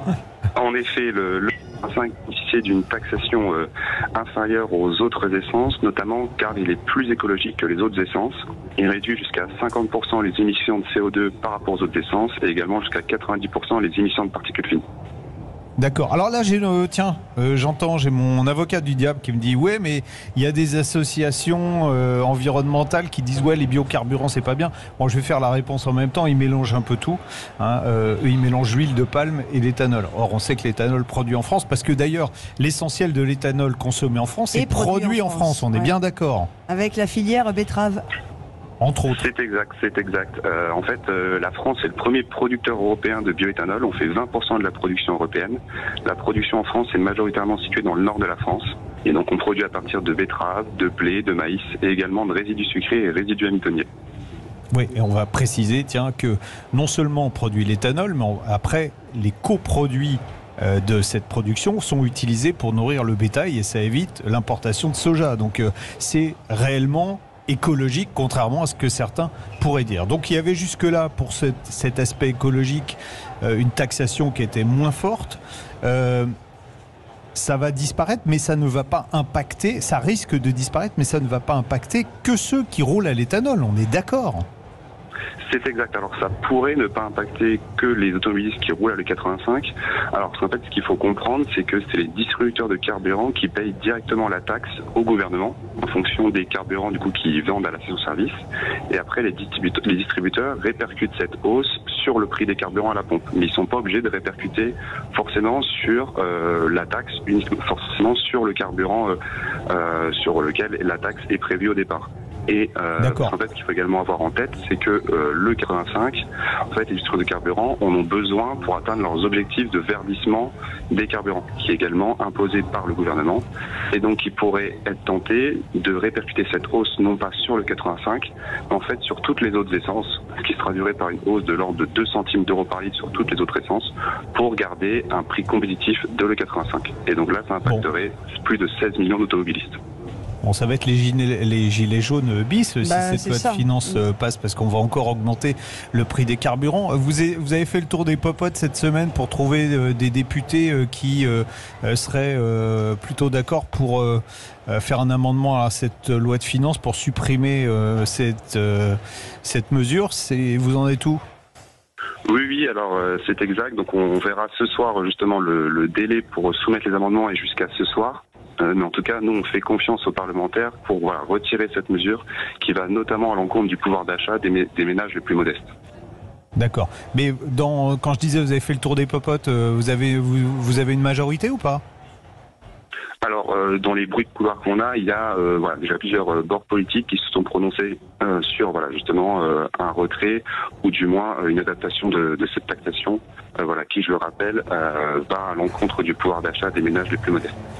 Mais ça veut dire quoi, Aubin des Zoteux Gilson, vous qui êtes Bioéthanol France, vous êtes plutôt confiant ? Vous pensez que ça ne va pas arriver, du coup, cette augmentation sur l'éthanol ? Nous, on est plutôt confiants, notamment au regard de ce qui s'est passé avec les gilets jaunes, etc. Et pour nous, ça nous paraît complètement inconcevable d'augmenter la taxe sur le carburant le plus français, le plus écologique et le meilleur pour le pouvoir d'achat des automobilistes. Oui. Comme on est dans une émission Cocorico, c'est bien de le dire, on parle d'indépendance énergétique. Là, pour le coup, on arrivait à faire rouler des voitures sans que ça coûte un bras, en les modifiant légèrement avec un carburant produit en France, ça serait se tirer une balle dans le pied que d'augmenter les taxes sur ce carburant-là. C'est complètement dingue. Et puis comme il y a eu des réactions sur la page Facebook de Sud Radio en disant alors qu'est-ce qu'il veut ? Il veut du pognon, mais il veut plus faire d'écologie. Le gouvernement nous dit Stéphane sur la page Facebook de Sud Radio. Ils font de l'écologie quand ça les arrange. Et de l'argent, mais c'est surtout de l'écologie punitive qu'on a dans ce pays, malheureusement. Merci beaucoup. Eh ben, écoutez, merci Aubin. Je pense qu'on aura l'occasion d'en rediscuter ensemble une fois que cet amendement sera proposé, en espérant qu'il soit voté. Voilà, on prie de tous nos voeux. Et puis de toute façon, on vous tiendra au courant sur Sud Radio, la radio qui aime l'auto et ceux qui les conduisent, c'est-à-dire les automobilistes. Allez, à suivre, on va faire un point évidemment sur ce salon Equipoto et on va revenir sur ce qui s'est passé au Sénat pour la filière automobile européenne qui a priori serait en grand danger. C'est maintenant. Sud Radio, on parle auto. Et on retrouve monsieur Claude Cham, qui est le président d'Equipoto SAS, et aussi Philippe Baudin, président d'Equipoto. Alors Laurence, le Sénat, c'est la France. Oui, la France, pardon. Peut-être que demain, le Sénat français gérera l'Europe, ça serait bien d'ailleurs. On va leur proposer déjà de virer Van der Leyen. On repositionne le sujet. Oui, alors dans les propositions du Sénat, je voudrais que Claude Cham réagisse sur ça. Il propose dans l'immédiat d'instaurer des droits de douane sur les véhicules électriques chinois au moins équivalents à ceux appliqués en Chine. C'est-à-dire que la Chine applique sur les véhicules européens et français en particulier des droits de douane qui sont supérieurs à ce que nous on applique aux véhicules chinois. Ça paraît complètement dingue.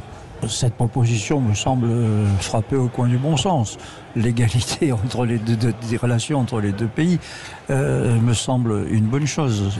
Bon, il faut être prudent dans tout ça dans la mesure où les volumes concernés ne sont pas forcément les mêmes. Ça c'est clair qu'il y a plus de véhicules chinois qui vont arriver chez nous que de véhicules français qui vont en Chine. Bon, c'est un minimum que l'on peut faire. Oui. Il propose aussi d'imposer, alors ça c'était une mesure que la FIEV avait proposée également, d'imposer un contenu local européen de 80% pour les véhicules vendus en Europe et fixer un objectif d'au moins 40% pour les batteries produites localement en 2035. 80%, c'est jouable ou pas sur les véhicules ? C'est-à-dire 80% des pièces seraient produites en Europe. Alors, la FIEV propose effectivement ce qu'on appelle le local content, donc un contenu local, et je pense que c'est une proposition qui est intéressante. Maintenant, il faut regarder l'assiette. Les 80%, à mon avis, peuvent être discutés. Il faut regarder aussi le périmètre de l'Europe, etc. Mais ces mesures-là, local content, ne peuvent avoir un effet favorable que si on s'attaque à la réalité des vrais problèmes. Et si on fait du local content sans travailler sur la compétitivité des entreprises françaises, ça ne va pas aller. Pourquoi ? Parce que moi, je suis chinois, je veux attaquer le marché européen à partir de l'Europe. Donc qu'est-ce que je vais faire ? Je vais aller installer une usine en Roumanie, en Tchéquie, en Hongrie ou dans un autre pays qui a en Espagne, qui a un coût de fabrication inférieur à la France, et la France ne sera pas la partie gagnante. Alors on est d'accord, le coût de fabrication, c'est pas les machines, c'est pas les usines, c'est uniquement la masse salariale. Il y a une partie de la masse salariale, c'est tout. Le coût global complet, c'est la masse salariale, plus le coût d'investissement, etc., etc. Mais le coût de la main-d'œuvre en France est un coût élevé. Comme je l'ai dit précédemment, on prélève en France avant que nous ayons créé la valeur. Je n'arrête pas de dire depuis des dizaines d'années, laissez-nous créer la valeur dans le pays et taxez-nous après sur les pas avant sur les gars. Et ce qui est dingue, c'est que c'est le discours que tous les entrepreneurs, tous les industriels ont, et pas seulement sur la filière automobile. Il y a un non-sens total. Philippe, j'ai une question pour vous, parce que les sénateurs proposent de développer le marché de l'occasion des véhicules électriques en créant un diagnostic batterie certifié. Ça paraît tellement évident. Est-ce que les réparateurs ont les outils ? Est-ce qu'il existe des outils ? Est-ce qu'on va avoir des outils ? Est-ce qu'ils sont formés à ça ? Ou est-ce qu'on va les former à ça ? Non, l'électrique, la formation a démarré déjà depuis quelques années, en tous les cas au moins depuis 2 dernières éditions d'Equipoto.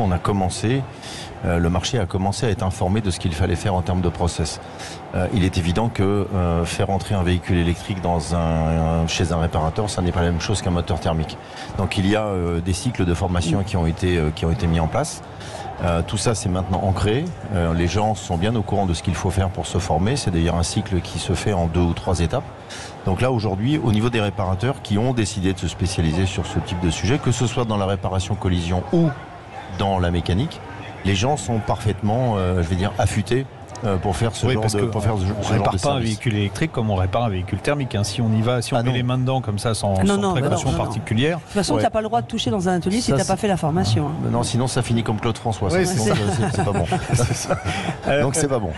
Claude, il y a une autre mesure qui est proposée toujours par le pour Sénat, sauver la filière. C'est de contraindre les acteurs extra-européens qui souhaitent s'implanter en France à des transferts de technologie. Parce que nous, quand on va voir les Chinois avec notre technologie, ils imposent un transfert de technologie. Ils pompent d'ailleurs allègrement nos technologies pour nous revendre après moins cher ce qu'ils nous ont pompé. Mais dans l'inverse, ça ne se fait pas. Oui. Ça est encore une mesure de bon sens. Je pense qu'effectivement, lorsque nous sommes partis à la conquête du marché chinois, les entreprises françaises le marché chinois a obligé, je prends ce marché comme je pourrais en prendre d'autres. Oui, mais c'est eux qui sont visés par la mesure. On a obligé les entreprises qui venaient s'installer en Chine à faire des joint ventures et il n'y avait pas la possibilité de s'installer à 100% indépendamment. Il fallait faire une joint venture avec un Chinois. Pourquoi ?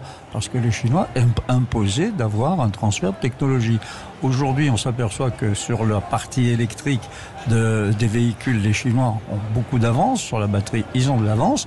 Il est, à mon avis, assez fair de demander à ce pays qui a bénéficié à un moment donné de notre techno de nous renvoyer l'ascenseur, si je puis m'exprimer ainsi. Et puis ils ont peut-être de l'avance sur beaucoup de technologies, mais nous, on est très en avance sur ce qu'on appelle les services après-vente. Et c'est là où évidemment Equipoto a tout son sens, mais toute cette filière également. Est-ce que dans les propositions, on arrêterait aussi ces multiples réglementations qui touchent les véhicules neufs ? Regardez, en 2026, là, janvier, on va encore avoir une surtaxe. Est-ce qu'on ne pourrait pas aussi travailler là-dessus ? Écoutez, moi je vais être très simple. Il faut arrêter d'avoir une réglementation punitive, etc. Et puis il faut arrêter de penser qu'on va décarboner la mobilité rien qu'avec des voitures neuves. Ma chère Laurence, parce que le marché aujourd'hui, il y a 40 millions de véhicules qui circulent en France. Le marché européen, c'est 250 millions et le marché mondial, c'est 1,4 milliard. Si on ne veut décarboner la mobilité qu'avec des voitures neuves, je pense que beaucoup d'entre nous, on sera déjà morts, que ça ne sera toujours pas fait. Et je plaide pour dire, les multisolutions que nous avons, dont le bioéthanol dont vous avez parlé précédemment, eh bien, avec la dépollution du marché du neuf et l'amélioration de la dépollution du marché de l'occasion des voitures en circulation, on a peut-être des chances d'y arriver beaucoup plus rapidement. Ça, c'est clair. Une des propositions aussi qui est frappée de bon sens, c'est de dire, voilà, il faudrait des petites voitures accessibles, des petites voitures électriques à moins de 20 000 euros, mais ça paraît pas possible à cause justement de cet empilement des réglementations qui augmentent le prix des voitures de façon conséquente. On a les normes de crash test, on a maintenant les aides à la conduite. Quand vous mettez tout ça bout à bout, déjà, vous avez 3-4 000 euros qui sont dépensés. Alors je vais dire pour rien, dans la voiture c'est pas pour rien, mais c'est sûr que ça va pas être facile de faire une voiture à bas coût. Le mot de la fin sur ce sujet, Claude. Il est évident que la multimodalité doit passer par un ajustement de la réglementation suivant que le véhicule y circule en ville ou qu'il circule à des vitesses élevées comme 130 km/h sur les autoroutes, etc. Donc si on regardait bien le problème en l'ajustant en fonction de cette multimodalité, il faut que la réglementation s'adapte. Le mot de la fin sur le salon Equipoto qui nous a reçus, les vraies voix jeudi soir qui étaient là avec Cécile de Minibus et évidemment Philippe David. Nous sommes là ce matin. Monsieur Philippe Baudin, merci beaucoup. Le mot de la fin sur ce magnifique salon. Le mot de la fin, vous dire simplement qu'après 50 ans d'existence, le salon a montré aujourd'hui encore une très belle dynamique. L'ensemble des acteurs étaient présents, il y a eu toutes les fédérations, tous les syndicats, les grands équipementiers, les grands réseaux, tout le monde était là, même les constructeurs, donc autant vous dire qu'il y avait du monde. On a vu et je vois encore autour de nous un flux régulier depuis tout à l'heure, donc ça ne peut que nous en satisfaire en tous les cas. On avait décidé de donner un petit slogan pour le salon, c'était tous réunis autour d'une même passion. Je pense qu'on y est arrivé, on y est. On a vu des gens heureux de toutes les générations, vous l'avez dit tout à l'heure, avec beaucoup de jeunes qui sont venus toucher du doigt peut-être des opportunités de carrière et sur beaucoup ce beau de métier. féminines, beaucoup de gens et une parité qui va, je l'espère, nous l'espérons tous, qui va pouvoir à un moment donné retrouver ses lettres de noblesse. On va évidemment souhaiter une belle dernière journée sur le salon Equipoto. On se donne rendez-vous en 2027 et tout ce qui se passe sur ce salon prouve que cette filière peut ne pas mourir si on fait confiance aux professionnels. Sur ce salon reste sur ce salon. Merci beaucoup à tous. Merci à Maxime et Michael d'avoir réalisé cette émission en direct du salon Équipe Auto. Salut l'ami François Alain. Au revoir, au revoir. Voilà, au revoir, monsieur Claude Cham. Au revoir. Merci Philippe Baudin. Merci les amis. Et continuez d'écouter, je le dis à tous les exposants, continuez d'écouter cette radio. Le samedi, c'est du bonheur. Voilà. Merci beaucoup. Et Équipe Auto jusqu'à 18h ce soir. Jusqu'à 18h. Vous m'avez reconnu, je suis bonheur. Moi, c'est moi le bonheur. C'est moi le bonheur. Allez, le retour de l'info. Et puis dans quelques instants, vous avez rendez-vous avec Sylvain Lévy-Valency pour Parlons Immo. Et c'est évidemment sur Sud Radio. Bon week-end. Sud Radio. Parlons vrai. Sud Radio. Parlons vrai.